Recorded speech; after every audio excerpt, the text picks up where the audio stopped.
Let's have some music in here, Boiler. Sure thing.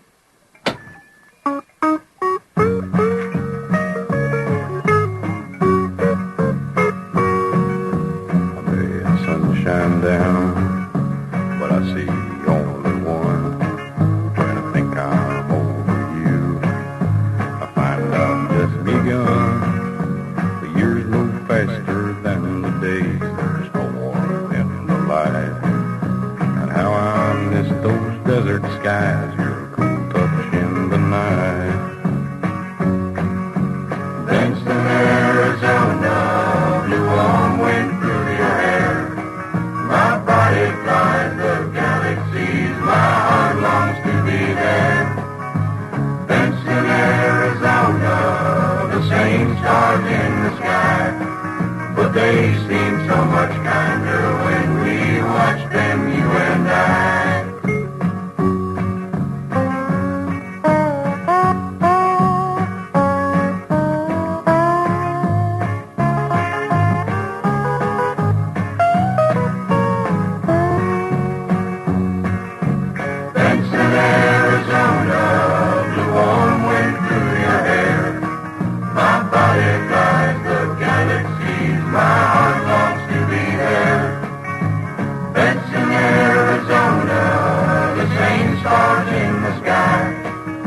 They seem so much kinder when we watch them, you and I. Now the years pull us apart. I'm young and now you're old, but you're still in my heart, and the memory won't grow cold. I dream of times and spaces I left far behind, where we spent our last few days. Benson's on my mind. Benson, Arizona, blue warm wind through your hair. My body flies the galaxies, my heart longs to be there. Benson, Arizona, the same stars in the sky, but they seem so much kinder when we watch them, you and I.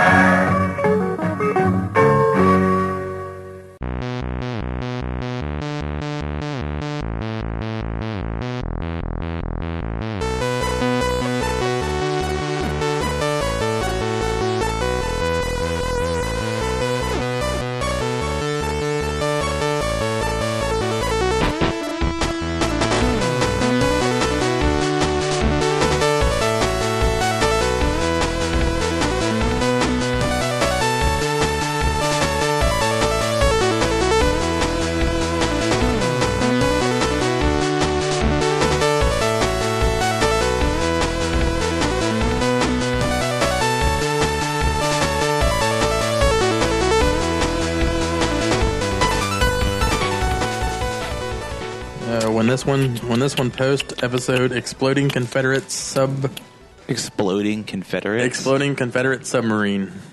I don't know. Oh, Tom Caruso was on this episode. Have you seen him lately? He looks awesome, dude. That's when we talked about the many failed experiments in Confederate submarines. I remember that.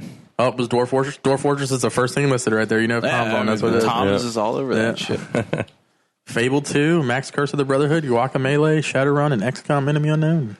I think he started his own podcast, which did a couple episodes. I don't know if they did any more than that. Movie of the week that week. You guys remember? It's a good one. It's a classic. The Confederate sub movie of the week? Fuck. I don't know. Dead Heat. Oh, yeah. Yeah. That's right. Whoa. That was the one I never watched. The movie's awesome. That is James's worst movie we've ever watched. Fucking love that movie. I would have to look at a list before I could figure out what the worst movie we ever watched was. Yeah. Oh, Tom's on next week's episode, too. Well, back then. We blow the lid off the video game industry, exposing its dark secrets and nothing but a pair of sunglasses. Kick ass and chew Adderall is episode 40. Oh, that's got to be the, what is the John Carpenter alien movie? It did not say. No, I mean, what is it? Kick ass and chew bubblegum. I know, but like, what is the actual name of the movie? No, that's the one. That's the one where he puts on the sunglasses and they live. Yeah. Thank you, Ish. I knew what movie we were talking about. I just wanted the name. Episode 41 is my flat tire episode. Where you guys saved my life. Yeah. Please don't leave me here. I'm scared. I like to think that episode is this just in. Ish is super racist.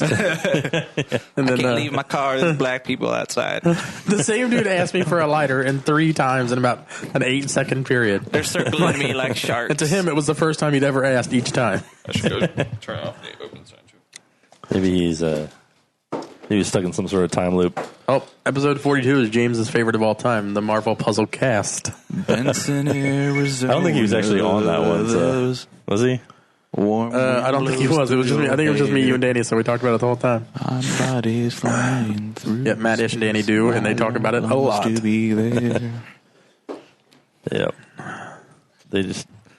What do you think of that new mechanic, the champion levels? I really enjoy it. Yeah, it's like totally like reopened the I've game for championed me. 5 or 6 guys, and At least 5 dudes. Champion all the dudes. I'm like 7th in overall in season points so far this season. After taking I play every other season. Yeah, So It's a good system. yeah, So we ready? Let's do this. lock it down. Nintendo Dreamcast episode 91. John Carpenter is not in this episode. That's what we should name it. He had a prior engagement. Yeah. What hurts the most is I didn't ask a specific date. Oh, They're like, John Carpenter will not be available for this. Nice. so he's going to be busy. What is today? Is like 60th birthday or something? 2 days ago was his 68th birthday. So he's got a year to live. So he's got to get like all his yeah. shit. By Hollywood standards, he's got a year left. For the listener at home, maybe you figured it out, but James sent John Carpenter request to be on this show. Who's nice enough to respond? Well, his personal assistant Harry was knifing us for Sean. Still. Yeah. But still, I mean, I assume a great many of them do not even bother fucking responding. Yeah. Adrian Paul. He just never responded, I guess. Sure. Yeah, but we were doing I was thinking, since it was his birthday, we do like a John Carpenter spectacular. And I was like, you know what? It's worth just shooting out the email. He's probably done worse things. But yeah, could not get him on the horn. Yeah, and we're gonna do Dark Stars, the movie, but I feel bad because I didn't get to watch it because I was gonna watch it last night, and we ended up going and I went and saw Hateful Eight, and I didn't realize that Hateful Eight was almost 3.5 hours long. Was it good? It was really good.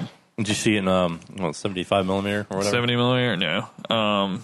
Only one theater was showing it in 70 millimeter, and its showing was like super like. The last showing was like 6 o'clock, and I went at like 9 o'clock. What is 70 millimeter? Is that like It's actual film? Yeah. You know, when okay. they used to use film to play movies instead of just send you a hard drive.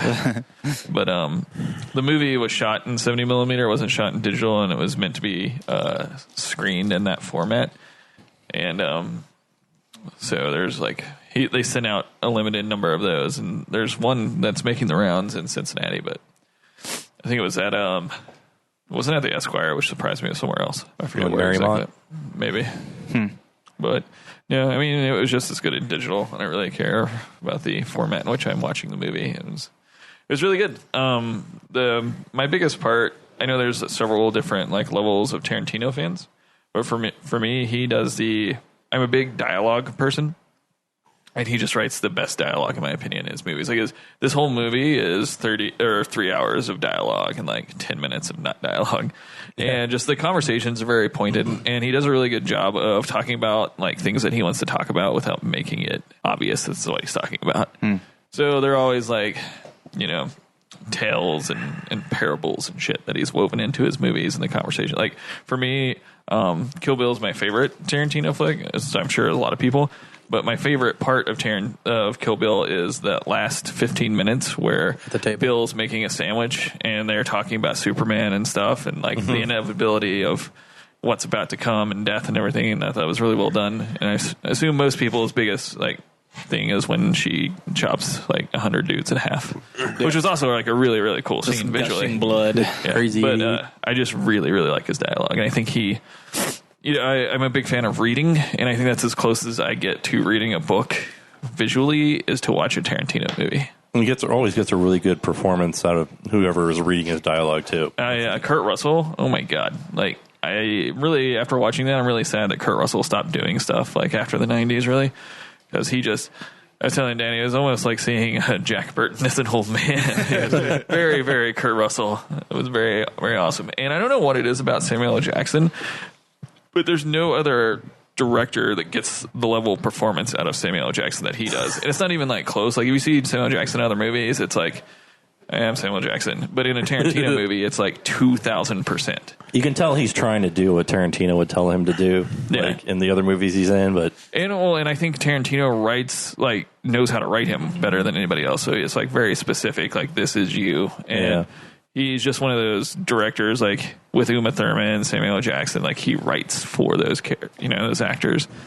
But this is probably, including like Pulp Fiction, Jackie Brown, like this is Samuel L. Jackson's best performance under Tarantino. That's awesome. Yeah, but I highly recommend it. 18 thumbs up. For me, the worst Tarantino movie is probably Inglourious Basterds, in my opinion, which I still liked. Yeah. But it's like down at the bottom for me. It's like, bleh. But I would put Hateful Eight, like, probably for me, I go Kill Bill, Reservoir Dogs, and Hateful Eight. What was the sleeve one? I can't remember. Django. Yeah. I like Django better than Inglourious Basterds and Jackie Brown, but less than most of the others. Yeah, see, that's fair. But this movie, you definitely go see it. If you can catch it in the theaters, see it in theaters. It's a treat. Yeah. It's one that like it's very intense. Like requires like a lot of like it requires your attention. And seeing it at home, might not. You think it'll still be there next weekend? Yeah, I think it'll probably play out for the rest of January. All right. It is good. But yeah, that's what I did instead of watching Dark Star, unfortunately. But I feel like Danny's really going to lay it on us and I did not watch Dark Star. Dark Star. You didn't? I watched it a long time ago. Really, Danny has called it John Carpenter's worst work. Yeah, I mean that's not saying much. As I've liked everything else we've watched for him, but it was. I was really surprised because I looked at the there's like 4 movies of his that I haven't gotten to see yet, or just haven't had the opportunity or whatever, and that one got like low 80s like on Rotten Tomatoes. It got like 7.5 on IMDb. Like it aggregated really well. Like the reviews seemed really good. I just found it dull. Thank God it was only an hour and 20 minutes. It was the inspiration for a lot of shit, like Red Dwarf. I don't know if you've ever seen that British show. Yeah. It's totally inspired by it. Is that the one where he's like the last guy in the... Mm-hmm. Yeah, okay. I've seen episodes of that over the years. It was like one of the first movies to do that hyperspace sequence where the stars like go rushing past the ship. Yeah. Mm-hmm. And Star Wars stole that. I guess it wasn't a terrible movie, but it's just... the whole thing takes place on this spaceship, and it's like shot in a very classic like 1974 sort of aspect, and the spaceship is not well lit. Like there's like whole rooms that are just lit by like one red light and stuff like that, and it just hurts my eyes like looking at something like that. I don't know, it was like partially the film quality, like the quality of the video that was kind of annoying, but also it was like maybe what James might like it because it was like all dialogue basically. It's just them talking about dumb shit the entire time. There's like a couple action scenes, but it's like when he's like chasing this alien around, but it's just not very interesting. Nope. I'll have to look into that. Yep. Sam487340007952. Email ivarmick10@yahoo. Sounds like a Russian. Can you forward that to me? Yep. User registration. He has our info. That should not be possible. Go home and change the password. I feel like we're about to be a porn host. I was just on there today. Seems all right. Is there any social media aspects to it that come in? Just now. This second. Can you take a break? Damage control? No. I mean, it's Bluehost's responsibility in the end, so. Yeah. So did you want me to talk more about the movie than that? Yeah, well, I figure we'll hit it at the end. Gotta have the rundown. Yeah, we got the rundown. Yeah, I just didn't want to ruin it for you guys since you haven't seen it. Oh, no, that's fine. We've had lots of requests for Danny to have his own podcast running down movies. I'm sure we have. This is Danny Synopsis. So what did you guys play this week? Let's start with Ish. I played no video games this week. The only thing I played this week was Magic the Gathering. All right. Yeah, you did really well. We had our Oath of the Gatewatch pre-release here at the store, and Ish's team came in first place. Woot woot. I think Anthony's team came in first place. Shut your poor mouth, Danny. Wow. No, the first game he definitely pulled my lifeless dead body through the game and we won. After that, I kind of held my own. What did you play, Danny? More of the same. I actually haven't played a whole lot of Fallout 3 lately. I think I'm just starting to get disinterested in it, which means I need to quickly jump on and just run through the main quest as quickly as possible so I can get that out of the way. But I played more KOTOR than anything else. Oh, you liking it? Ooh, how's it coming along? Good. I mean, have you hit the big twist yet? No, I became definitely not that far. I think I'm got 10 or 11 hours into the game. I became a Jedi and found the star map, and they're like, you got to find the rest of the star maps. So I went to Tatooine and tried to fight some stuff, and it all annihilated me. So I'm just going to go to a different planet. I went to Korriban, and that was much easier. So I'm just annihilating stuff on Korriban right now. Yeah, Tatooine. The sand people are really, really difficult. Yeah. And you have to fight a fucking crate dragon on Tatooine. It's a really hard boss fight. Yeah. So I gave up on Tatooine. Probably going to leave that for last or second to last, depending on how bad Mantine is or whatever. Tatooine and Kashyyyk are the hardest, in my opinion. Okay. Yeah. You go to Dantooine on that one? You go to Dantooine first. That's what I thought, yeah. And then I still have one mission on Dantooine where it's you have to fight the head Mandalorian gang boss or something. He was really difficult, so I'm I'll come back to this guy. Yep. But I built I started my character out as a scoundrel and built him completely for range damage. I had no idea I was going to become a fucking Jedi in the middle of the game. So I have 10 brawn, and I'm I think I'm just going to keep using blaster pistols. So I looked at. If you do the Sentinel, there's a finesse where you use your dexterity for your lightsaber. Oh, are you serious? Yeah. No, it's the first thing you can choose too. I read about the Guardian, Sentinel, and I decided I'm probably not going to be able to do either one of those. So I just went the Counselor because it gets tons and tons of force power. If you do the Sentinel, there's an option because the Sentinels are pretty much rogues. So there's a finesse option. So you use dexterity. I wish I would have known that. Yeah, you can. If you get a Sentinel with a Dex lightsaber and a double blade lightsaber, you pretty much just mow through shit. Yeah, I just keep using my blaster pistol for the most part, and then just force power people. Yeah, as a counselor, you're pretty much a mage, so you just force lightning the fuck out of everything. Right now I'm just going down the light path, so I have heal, and heal makes so many battles so much easier. Yeah. Especially when you can cast it 8 times because I have so much force energy. Have you gotten Jolie Bendo in your party yet? Jolie Bendo. Is that the Catwoman or? No, he's a black Jedi. Yeah, you find him on Kashyyyk. Kashyyyk. Actually, I would go there next because he's, in my opinion, the best character in the game. I haven't found him yet. And he's a really good He's a really good character. I think he's the last guy. I haven't gotten the guy right in the middle. I guess you're going light side playthrough, right? Yeah, I'm just why you got everybody. Light side this time. I like the light side playthrough better myself. So what'd you play, Matt? What'd you get into? I played Fallout 4. Fuck ton of that. I'm level 72. Holy shit. I'm not even 50 yet. You're I'm gonna go until you can't go anymore. Pretty much. I just I don't know. Do you have everything unlocked? All powers, all attribute points and stuff? Not everything, no. Yeah. Probably about half of it unlocked. So I don't know. Just enjoy spending a couple hours wandering around the wasteland shooting shit. That's the best part. Yeah. Responding to my settlements. I was going to say, still do the settlement alerts. Have you still not played it yet, Dish? No. Yeah, so played a lot of that.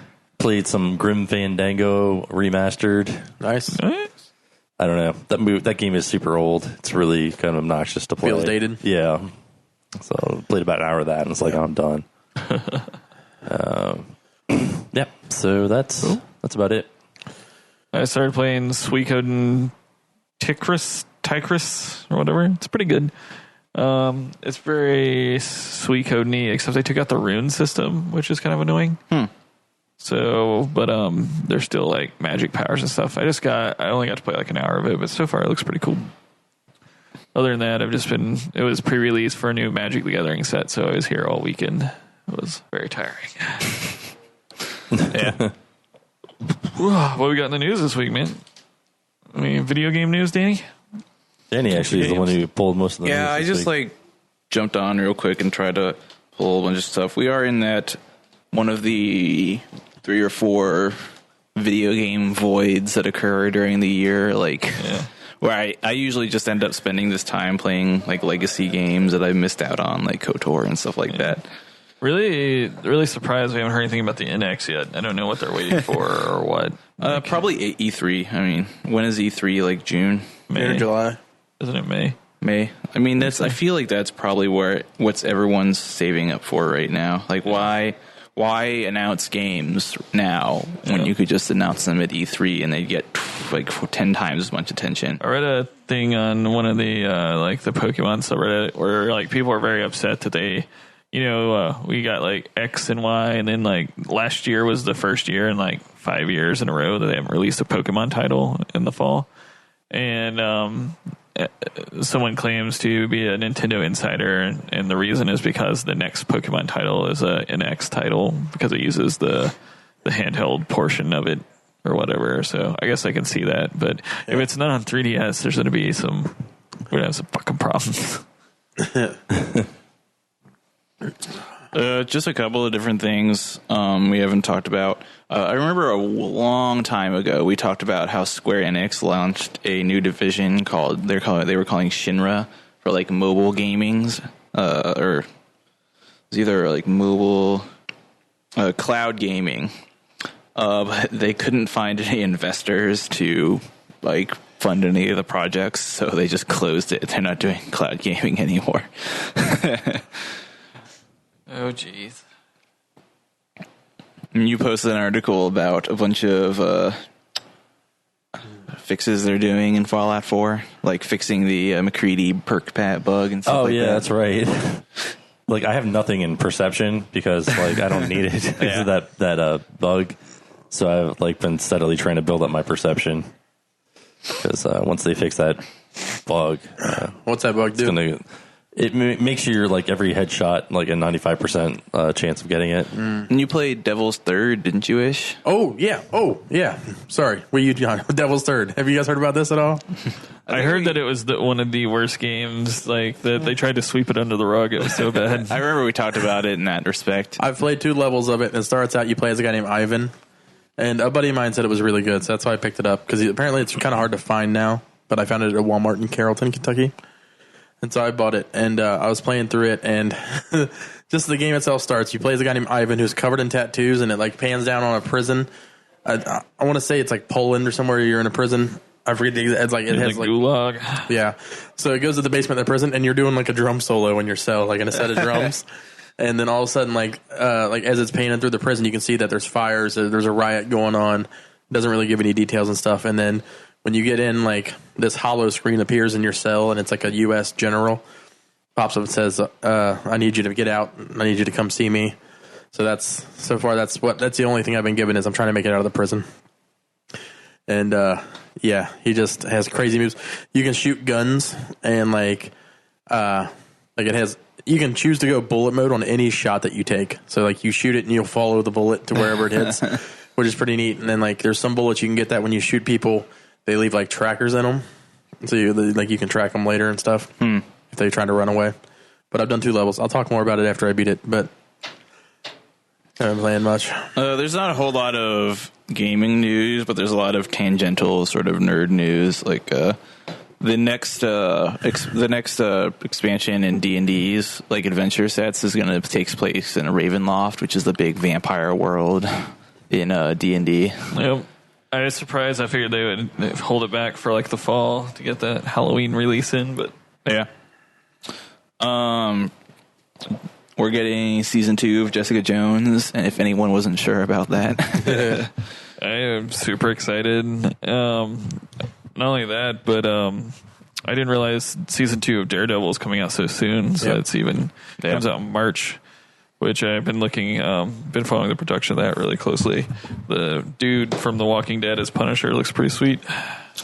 There's a game called Danganronpa that I've talked about before on the podcast. It was only on PSP or PS Vita or something like that, so I never got a chance to play it, but it's coming to Steam.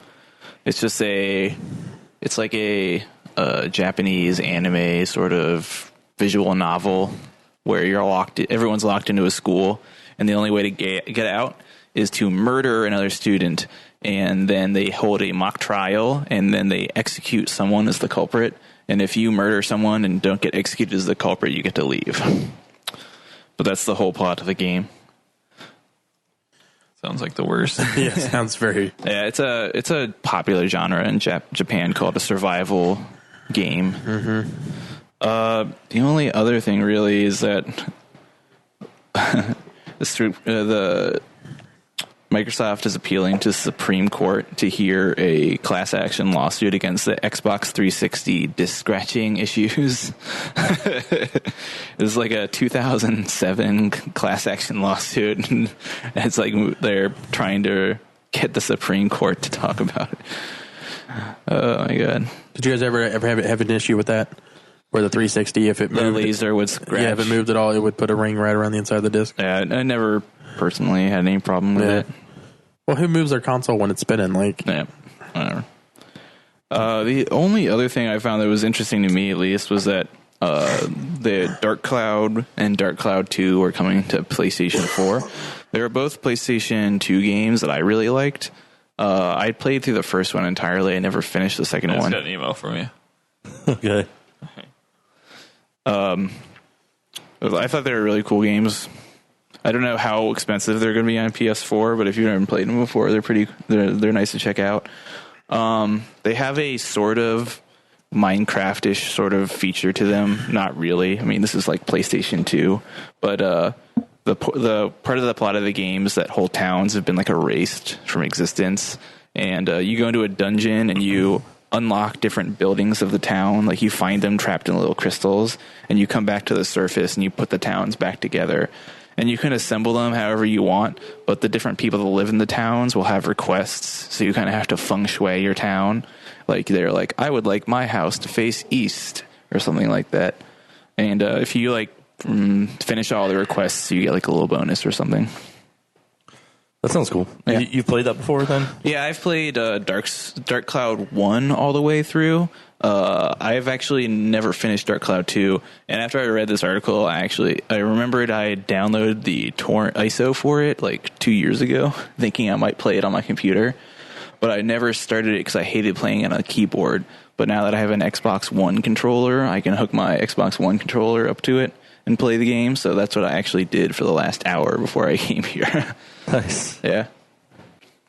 That's really all the news. That was loud. What was that? All right. Right. Cool. Well, take us down the path of Dark Star. All John right. Carpenter. So it opens up with a transmission being sent.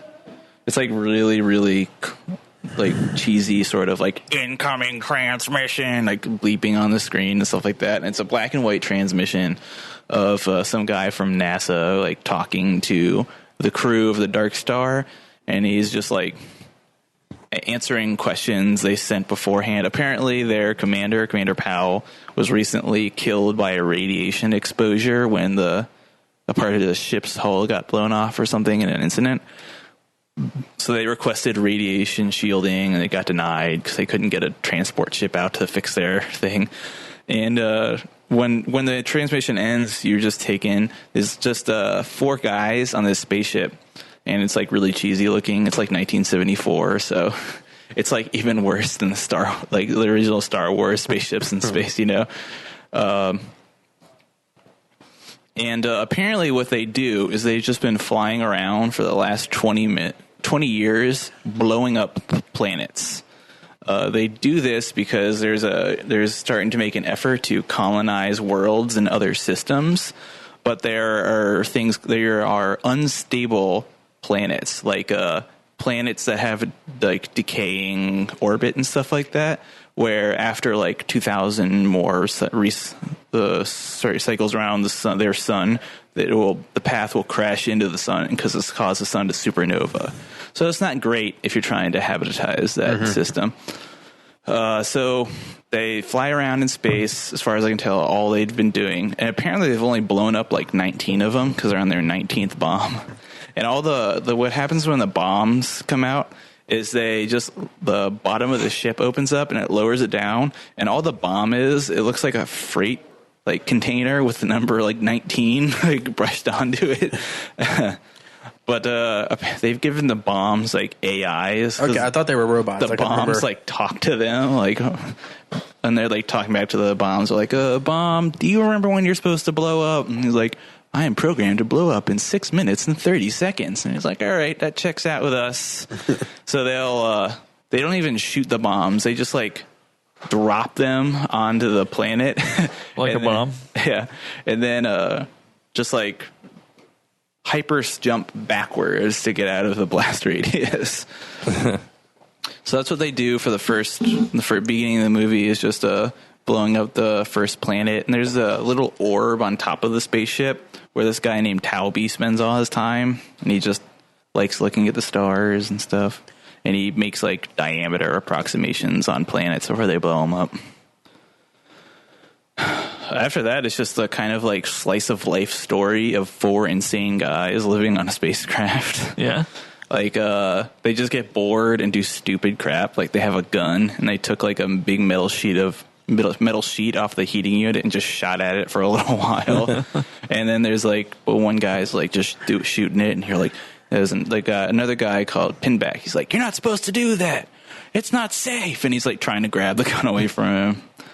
The 4 guys are Tauby, Doolittle, Pinback, and Boiler. And Boiler is kind of the asshole of the group. Pinback is an idiot, and Doolittle is currently in command since Commander Powell died. When he's like kind of lethargic, not really caring about anything except blowing up planets. How did the commander die? There was a malfunction in his chair, and it electrocuted him, or something like that, and or some sort of radiation leaked in through the back of his chair and killed him, or something like that.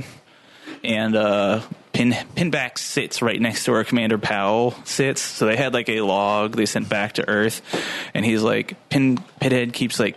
I just thought of his name as Pinhead the entire time because he's like such a dumbass. He keeps leaning over, like trying to whisper in Doolittle's ear, and he's like, "Right, the Commander's Powell chair is still malfunctioning, and Pinhead hates it because he sits right next to it.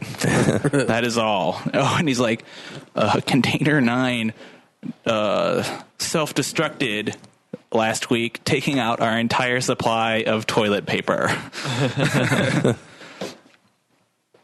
And so, isn't all the food the same flavor or something? Yeah, I mean, it's like everything on the ship is breaking. They have like the ship is slowly falling apart, but they won't get, for some reason they can't get recalled back yet. They still have to blow up a whole bunch more planets before they can leave.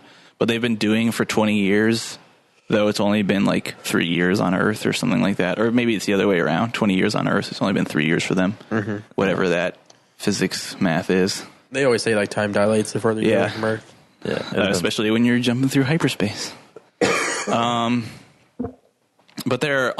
what ends up happening is they're en route to another planet they have to blow up, and they fly through some sort of electromagnetic asteroid field, and a laser gets damaged, a communication laser gets damaged in the back of the ship.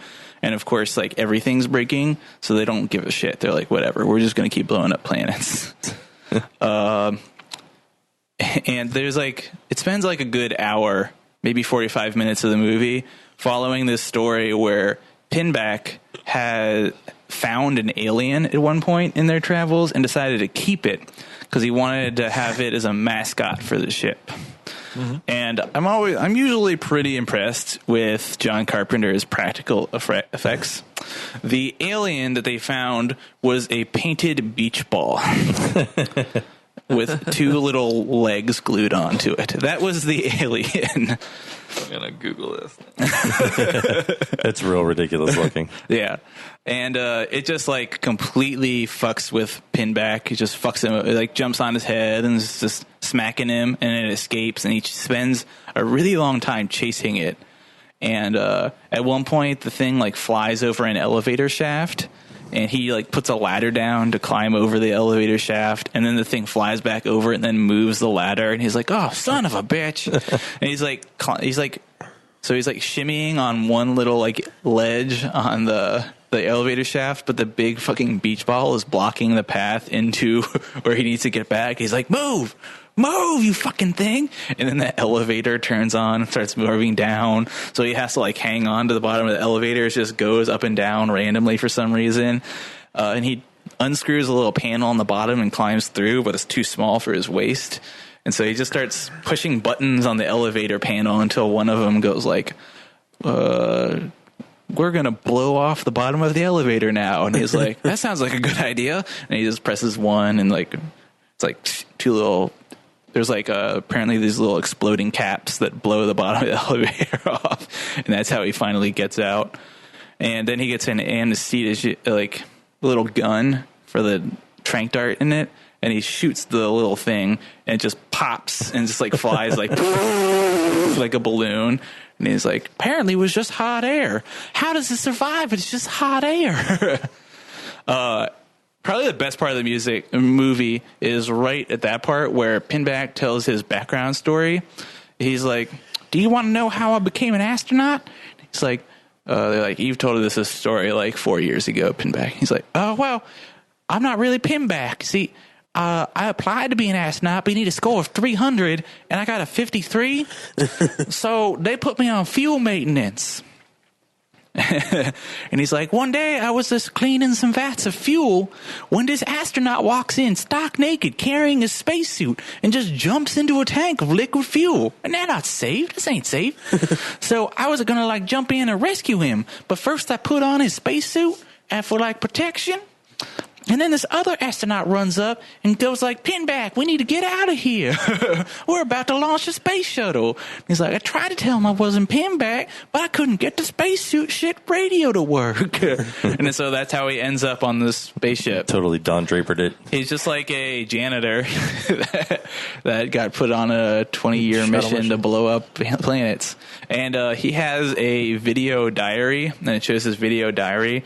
And like the first entry, he looks like a total BA. He's like smoking a cigar, and he's got like a full head of hair, and he's like, "My name's not Pinback. It's like Earl Nansen. I was put on this mission by accident, and I want to get back on Earth as soon as possible."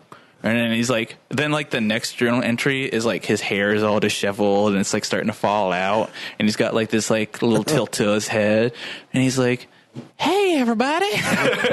So he's obviously just gone crazy over the years.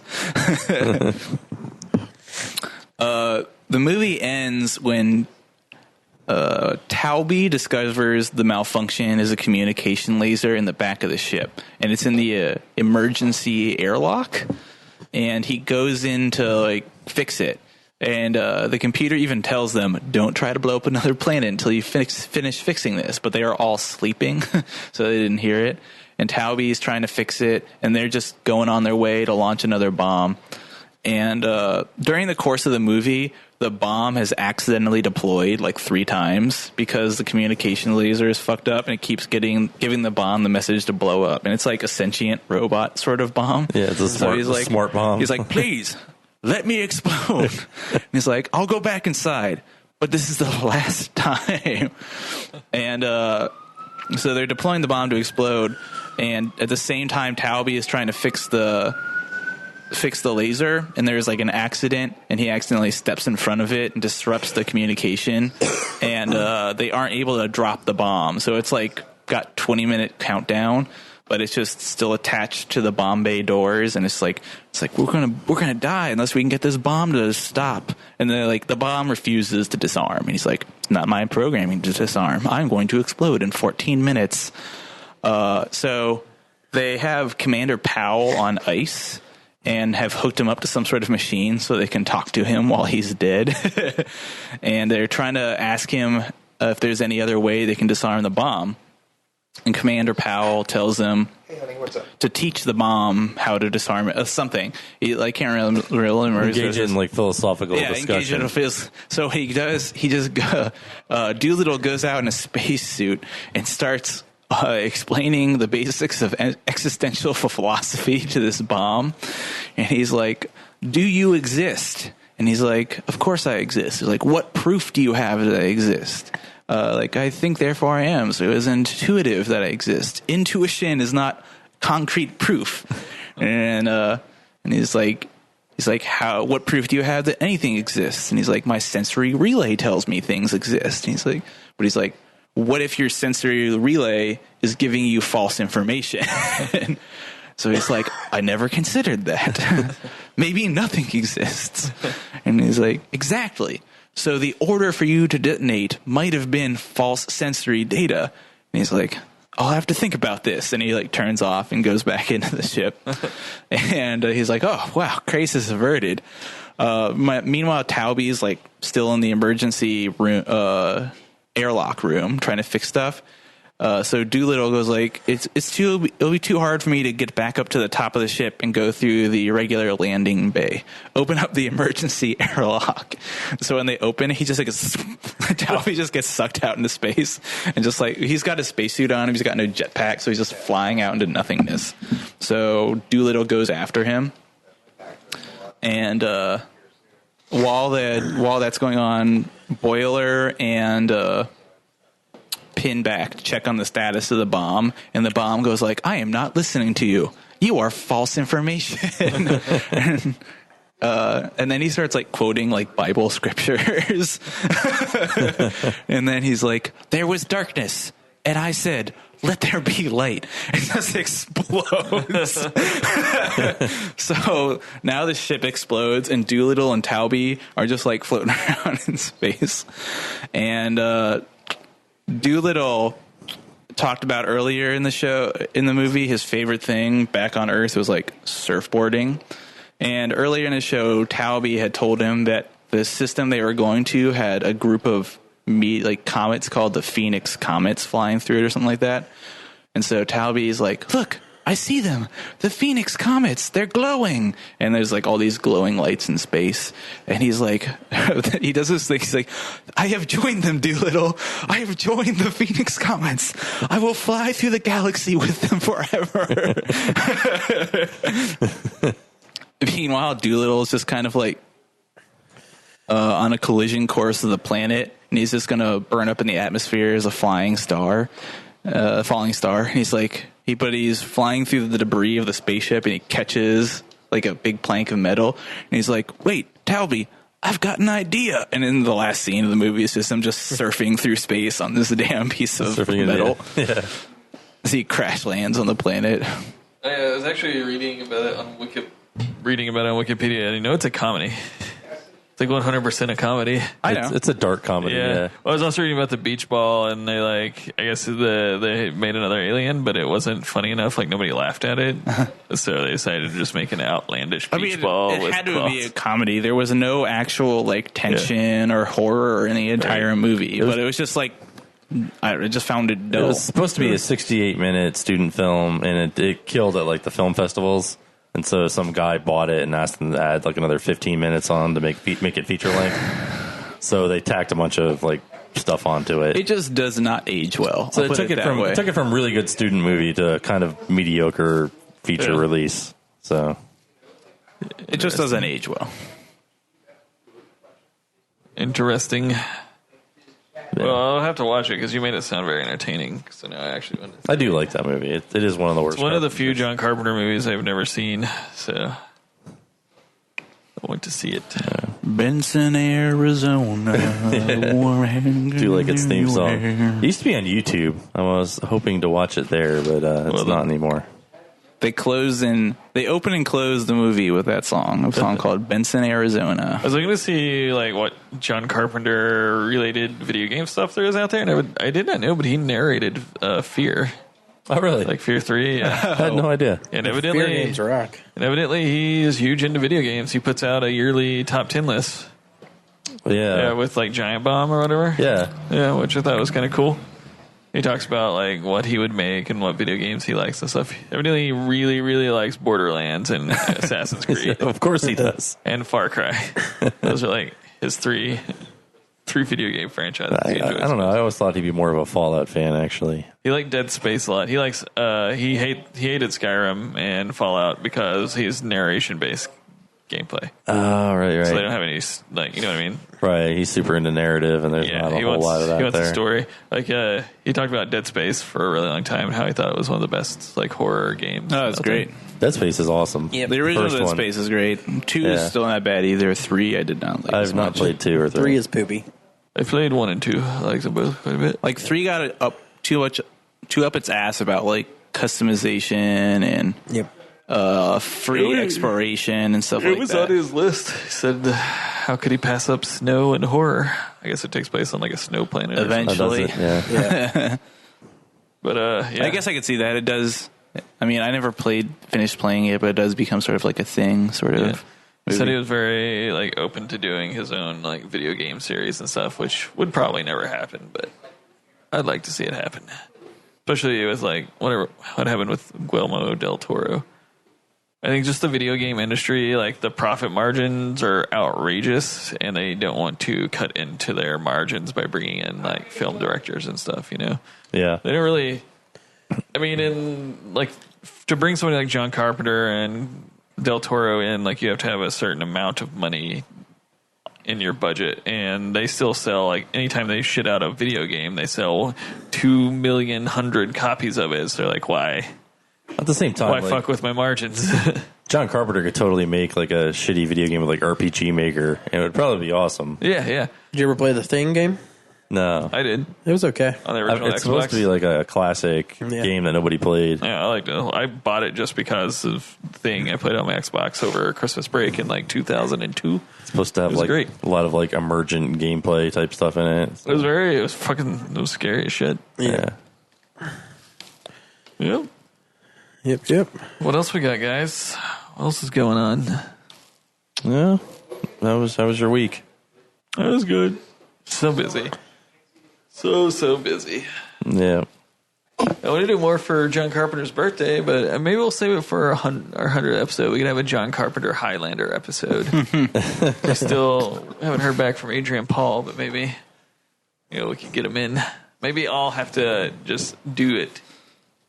Maybe I'll have to. It's not a reach out. job. You're a trust business Ish. owner. He'll trust you more than Ish. Yeah. I'm just some shady, weird, chubby guy. Ish just wants to get him into a porno. He does a lot of Russian films now. He's probably into it.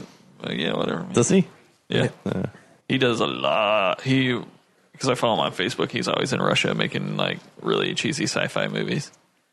Because Highlander's one of the shows that gets syndicated in Russia, so he's very popular in Russia. I don't know what we can talk about. Did anybody watch Z Nation yet? Oh, is season 2 out? Yeah. No. Is it on Netflix? Yeah. It came on 2 days ago. What? Yeah. Oh, I know what I'm doing tonight. It's so here. good. It's better than last season. I haven't watched it yet. I just finished Clone Wars, actually. I forgot about that. Oh, really? What'd you think? The end of season 5 and season 6 were pretty good. The rest is just like bleh. Oh, man. I think it's all pretty good. I wasn't interested in the like adventure of the week sort of episodes. Yeah. I liked the end of season 5 and season 6 because they actually started tying it into the canon of the universe. Like when 5's almost discovers Protocol 66 in the beginning of season 6, that was like the most entertaining trilogy of episodes for me. Yeah. Yeah. And like Yoda learning how to become a Force ghost was tangential, but at least semi-applied to the main story. Kind of explained why he was such an idiot he got a lot more wisdom through that experience. Yeah. And that largely took place after the first 2 movies. Where he was kind of dumb. I think my favorite series of episodes was when Obi-Wan Kenobi went to prison. Oh, yeah, that was good. Yeah, I really like that one a lot. Yeah. That was long. I think that was probably season 5. I like the Darth Maul episodes. Generally, a lot of them. That's true. Like that's what I liked about season 5 and season 6 is I felt like previous seasons they didn't do as much arcs as they. Maybe season 4 is where they started the arcs, but like season 1, 2, and 3 were just sort of like, this is the war we're fighting today, and it would just be like the whole climax would be over by 1 or 2 episodes. Once they like started doing multiple episode series, it got a lot better. More like movie-ish. The episode of the Younglings where they went through the Jedi training ritual. And yeah, it was not bad. I like that. I like that one a lot. In season 2 of Z Nation, is the guy that controls zombies back? Yeah. He's awesome. There wouldn't be a show without him. Yeah. Just like a guy with 40 different phobias. I also watched most of season 2 of Helix, and doesn't hold up as well as the first season. Oh, really?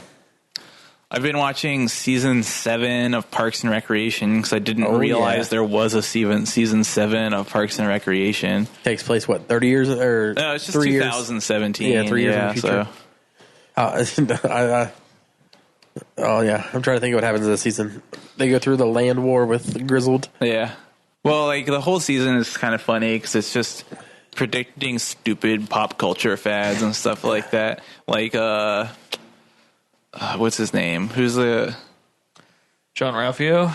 Yeah, well, like that guy. I love John Ralphio. I was just gonna... Shia LaBeouf is apparently the biggest name in pop culture. Like, yeah. Like, he designs, like, wedding dresses. And he's got his own jewelry line and stuff like that. They're always like, it ain't... You think a Shia LaBeouf dress is cheap? Found that amazing. Is he actually in it? No, he's never in it. The last episode made me cry. I haven't seen it yet. That's good. Who's your favorite character at the Parks and Rec office? I think everybody's favorite's Ron Swanson. Yeah, I guess it has to be Ron Swanson. Tommy's pretty good most of the time. I like Aubrey Plaza's character. I've only seen a few episodes. Yeah. Tommy Haverford. The best part. Tom. Okay, yeah. Best part, I think, one of the best bits in the show is when they show Ron that you can like Google Maps, like Street View his house, and he just takes the computer and like rips it off the desk and runs outside and throws it into the trash. Well, in season 7, Grizzle has like the Amazon drone delivery system set up, and he shows up at Leslie's house with a shotgun and a drone in one hand. He's like, because like a drone found his house, so he shot it out of the sky. I like it when it was season 6 when they're he's like Tom put all my music on this rectangle. I love this rectangle. That's an iPad. He's going like noise canceling headphones on. What's wrong with your arm, James? I cut it up. Like on purpose? Yeah, I'm a cutter. Just your hatred for the world? Just a badass. The trials and tribulations of being a private business owner. He's got to give himself penance at night. Lonely at the top. I'm just... Most of my penance comes from lack of money, so... Yeah. Being a parent is very similar. This is just a giant child that I take care of. I'm taking Charlie to Totter Otterville tomorrow afternoon if you want to go. Totter Otter. I would love to. I have to work. Lame. Tell your wife. Tell her to bring the kids. Her and Ish could have dates while you're at work. Yeah. Take their kids. I've only ever hung out with Faith multiple times, and Matt's never been there. Jeez. Yeah, the multiple times I've hung out with her, Matt's never been around. I'm not leaving this player alone with my wife. Oh, yeah, I'm a player, all right. Player's gonna play. What else is happening out there in the world, guys? We didn't talk about the multitude of celebrity deaths that occurred within the first couple of weeks of 2016. Too soon. Who was first? Was it Lenny Kravitz? Lemmy from Lemmy Motorhead. from Motorhead. Then David Bowie. Bowie. Then- I felt really bad Alan because Rickman. Lemmy died and I didn't give a shit at all. And I was like, shut the fuck up, Facebook. The day Bowie died, I was like, oh my God. See, that's what you get for not. I think the most Not recent respecting my one pain. is Bear Grylls. Or what was his name? Bear Grylls not dead. Bear Grylls didn't fucking die. Oh, wait, Danny. who I was wish. it? I wish Who is he it? had died instead of Alan Rickman. There was someone else that died. Yeah. If Bear Grylls could have Missed taken up David Bowie's Papa. place, I would pee down his throat all day. You're talking about Grizzly Adams, right? Grizzly Adams, yes. Not Bear Grylls. Oh yeah, the guy that played Grizzly Adams died. Yeah. And then the founder of the Eagles died today. What's his name? I don't give a shit because the Eagles are the worst fucking band in the world. Yeah. Seriously, like Glenn Frey. one of my like pocket fantasies would just be Sledgehammer Don Henley's face in like for a solid 20 minutes. Just Don Henley in an abandoned factory, me with Sledgehammer. That's how much I hate Don Henley and the Eagles. Yeah, the Eagles fucking blow. Hotel California is a terrible song. I'm super pissed at all these like shit bags are dying and they're just ruining David Bowie's funeral attention. Yeah, it's weird how many people like just die like at the beginning of the year. Well, they got to make it to the next year and then they all die. You know, Yeah, that's probably they can true. just make it to 2016. Cancer, like your mindset is like Yeah. 20% of your battle. So Yeah. I could see that. All right, let's end it on that note. I always like to be played out. All by a our cancer listeners that have story. cancer or any kind of other disease, just make it to 2017, and then you can immediately die. Boy. Bye. Good night.